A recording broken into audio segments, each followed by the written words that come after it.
చంద్రబాబు నాయుడు ముఖ్యమంత్రి అయిన తర్వాత వైసీపీ నాయకులు ఆరోపిస్తున్నారు. అంబటి రాంబాబు అయితేనేమి, కొడాలి నాని అయితేనేమి, ఆర్కే రోజా అయితేనేమి, ఈవెన్ లాస్ట్కు మాజీ ముఖ్యమంత్రి జగన్మోహన్ రెడ్డి అయితేనేమి, చంద్రబాబు నాయుడు ముఖ్యమంత్రి అయితే రాష్ట్రానికి వర్షాలు రావు, కరువు కాటకాలు తలెత్తాయి అనే విషయాలు ఇప్పుడు కళ్ళు పెట్టుకొని చూడండి అయ్యా. విజయవాడ ఎట్లయిపోయిందో సాక్షాత్తు విజయవాడ నుంచే స్టార్ట్ చేయడం జరిగింది.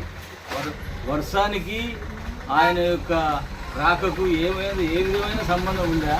మీరు మాట్లాడే మాటలు కొంచెమన్నా పరిజ్ఞానంతో మాట్లాడాలా? ప్రజలను మభ్యపెట్టే పనులు చేసుకుంటూ అధికారంలోకి వచ్చిన మీరు ఈరోజు మాత్రం వర్షాలు రావు, కరువు కాటకాలు తలెత్తాయి అని మాట్లాడితే, మళ్ళా చంద్రబాబు నాయుడు ముఖ్యమంత్రి అయిన తర్వాత ఎంత వరదలు పోతున్నాయి, కానీ ఎరుగని రీతిలో జరిగింది.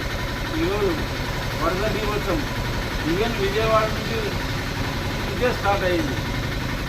కాబట్టి ఇప్పటికైనా ఒళ్ళు దగ్గర పెట్టుకొని మాట్లాడాల్సిందిగా తెలియజేసుకుంటున్నాను.